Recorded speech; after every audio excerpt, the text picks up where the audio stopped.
जितना एग्ज़ाम सामने आते जा रहा है, मुझे पता है सभी लोग परेशान होंगे भाई। ये सिर्फ़ आप लोगों का नहीं है, ये हम लोग का भी प्रॉब्लम था, सेम ही था कि हम लोग भी परेशान हो जाते थे, एग्ज़ाम सामने आ रहा है। कुछ-कुछ अभी याद आता है कि मेरा ये छूट गया, वो छूट गया, वो पढ़ना था यार मुझे। ऐसा करके बहुत कुछ अभी याद आता है। लेकिन भाई इससे फ्रस्ट्रेशन में नहीं जाना है। अभी आप लोग कुछ भी न्यू पढ़ने ये सब में मत जाओ भाई, ये मेन बात है। क्योंकि अभी न्यू पढ़ने जाओगे तो जो पीछे आप लोगों ने जो पढ़ा हुआ था वो भी भूल जाओगे। अभी मेनली है कि अपना ध्यान ओनली रिवीजन पे रखो। रिवीजन, उसके बाद मॉक टेस्ट और मॉक टेस्ट एनालाइज करो, कहाँ पर गलती हो रहा है, क्या गलती हो रहा है। और अगर कुछ जैसे मैथ्स का क्वेश्चन हो गया, कुछ क्वेश्चन हो गया जिसको मैं कर सकता था मैं 30 सेकेंड में या उससे भी कम टाइम में कर सकता था, तो उस टाइम में मुझे उस क्वेश्चन में क्यों ज़्यादा टाइम लगा। इस टाइप से भाई देखो भाई। और नीचे आप लोग को जो शॉर्टकट ट्रिक्स है वो भी दिखा होगा कि ऊपर में जब आप सॉल्व कर लेते हो तो उसके बाद उसका सॉल्यूशन भी दिया होता है। तो सॉल्यूशन के हिसाब से आप लोग देखो भाई, मैं उसमें क्या 2-3 स्टेप कम कर सकता हूँ, 5-6 स्टेप कम कर सकता हूँ भाई। उस तरीके से एनालाइज करोगे तो मुझे लगता है भाई बढ़िया है ये, क्योंकि मैं भी ऐसे ही करता था लास्ट टाइम में।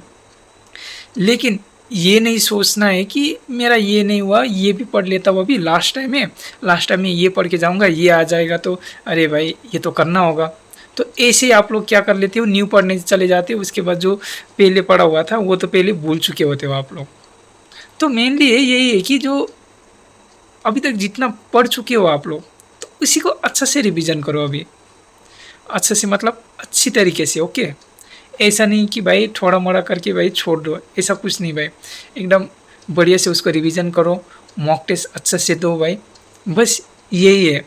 और कट ऑफ का ज़्यादा टेंशन मत लो। अभी जैसे कि वैकेंसी बढ़ा हुआ है, जैसे सीआईएसएफ का अभी वैकेंसी बढ़ने का जो नोटिस वायरल हो रहा है भाई, ये ठीक है। और भी जितने फोर्सेस है जैसे आसाम राइफल, बीएसएफ, सीआरपीएफ, इसका भी सीआईएसएफ उतना बड़ा जो फोर्स नहीं है भाई। अब सीआईएसएफ में उतना बढ़ गया, डेट मीन्स बीएसएफ सीआरपीएफ तो और बड़ा फोर्सेस है ना, तो उसमें और ज़्यादा बढ़ सकता है वैकेंसी। तो इसके अनुसार भाई, लेकिन कट ऑफ वही है भाई, मैंने जो बोला था भाई 70 to 75 लाने का कोशिश करो भाई। इतना लाओगे तो आप लोग सेफ रहोगे। और जिसका कोई कोई सोचता है ना कि मेरा मॉक टेस्ट में 65 आ रहा है, 60 आ रहा है, तो भाई मेरा तो नहीं हो पाएगा, क्योंकि सभी लोग बोलते, कोई कोई तो 90 बोलता है, फिर आप बोलते हो कि 70 to 75, तो मेरा तो 60 या 65 ही आ रहा है। अरे भाई वो तो आपको मॉक टेस्ट में आ रहा है ना, आपका रियल एग्ज़ाम थोड़ी है वो।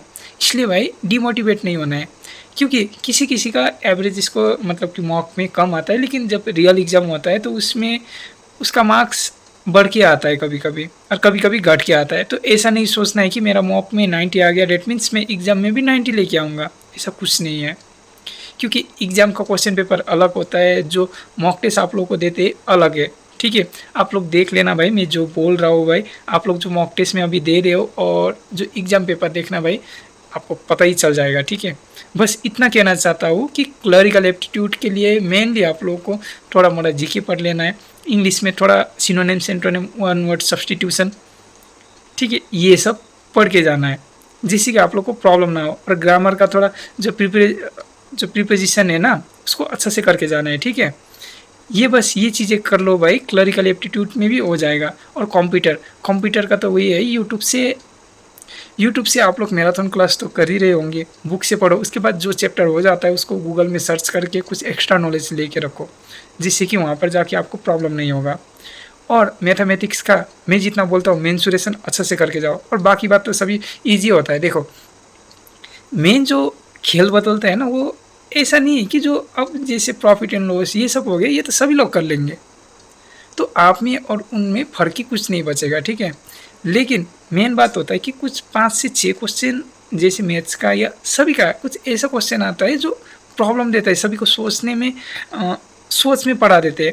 तो वही सब क्वेश्चन मैं बोलता हूँ कि मेंसुरेशन, इसलिए मैं बोलता हूँ मेंसुरेशन का बेसिक जो है वो आप लोगों ने क्लियर कर दिया होगा, तो आप लोगों को प्रॉब्लम नहीं होगा बाद में। नहीं तो भाई आपको प्रॉब्लम हो जाएगा, ठीक है। क्योंकि मेन है भाई कि क्वेश्चन में 20 में से 20 ही तो आपका हार्ड तो नहीं आएगा, लेकिन उसमें से होगा कि 13 से 14 क्वेश्चन ऐसा आएगा जो सभी लोग कर लेंगे। लेकिन उसके बाद आप लोग को अगर कुछ एक्स्ट्रा में आना है तो भाई कुछ एक्स्ट्रा क्वेश्चन भी तो करना होगा आपको। जो 5 से 6 क्वेश्चन है वो मेंसुरेशन से आएगा, वो थोड़ा लेवल का देंगे। तो इसलिए मैं बोला कि मेंसुरेशन अच्छा से करो, याद रखना, ठीक है। बाकी तो सब हो ही जाता है। रीजनिंग का तो भाई सभी लोग ही 20 में 20 ला लेते हैं, तो इसमें मैं आप लोग को कुछ भी आइडिया नहीं दूंगा, ठीक है। तो ये तो हो गया। और हिंदी और इंग्लिश, आप लोग अगर इंग्लिश से तो आप लोग को पता है कि क्या क्या पढ़ना है, क्या क्या नहीं पढ़ना है। हिंदी से हो तो हिंदी में मेनली क्या होता है ना, जैसे पैराग्राफ से खोज के लिखने बोलते हैं, पैराग्राफ पढ़ के उसका क्वेश्चन का आंसर देना, बस पैराग्राफ वाला क्वेश्चन ज़्यादा आता है, इतना याद रखना। यही सब है। और संधि विच्छेद ये सब आता है, ठीक है। तो यही सब है, और तो बाकी कुछ नहीं है। और मैं इतना बोलना चाहता हूँ कि भाई टाइपिंग भी करते रहो साथ में, ठीक है। आपका जो कीबोर्ड है, कीबोर्ड का आप लोग ऐसा मत सोचो कि बैक स्पेस ऑफ रहेगा ऑन रहेगा, भाई बैक स्पेस निकाल ही दो उसका, जिससे कि आप लोग को कोई प्रॉब्लम ही नहीं होगा। अब कोई बंदा बोलते हैं भाई मेरा मार्क्स तो आ रहा है 80-90 और लेकिन मेरा टाइपिंग स्पीड कम है, 20 आ रहा है, 30 आ रहा है। भाई इसीलिए मैं पहले से बोलता था आप लोगों को कि भाई टाइपिंग करते रहो, टाइपिंग नहीं छोड़ना है। लेकिन कोई बंदा जिसने सुना मेरा बात, जो टाइपिंग करते रहा, वो अभी खुश होंगे क्योंकि उनका मॉक में भी ठीक ठाक नंबर आता होगा और वो लोग टाइपिंग के लिए भी ठीक ठाक नंबर आता है उनका। लेकिन मेन बात है, अब कोई बंदा ऐसा होगा जो ओनली पढ़ाई कर रहा था और वो ओनली पढ़ाई करके सोच रहा था कि भाई टाइपिंग तो मैं कर ही लूँगा, थोड़ा दिन बाद में 1 महीना 1.5 महीना जब बचेगा मैं कर लूँगा। यही तो है ना मुसीबत। और आप लोग क्या होते हैं ना, आप लोग घबरा जाते हो। जैसे किसी ने कमेंट बॉक्स में या कहीं पर देख लिया, जैसे RWA या टेक्स्ट बुक में भी देख लिया, तो आप लोग का 75 to 80 नंबर आ जाता है, लेकिन रैंक बहुत ज़्यादा आ जाता है आपका, जैसे 2500 ऐसा आ जाता है। तो आप लोग घबरा जाते हो, भाई वैकेंसी तो 1500 है, भाई मैं कैसे करके इतना में आ जाऊँगा, भाई कैसे करके सिलेक्शन होगा।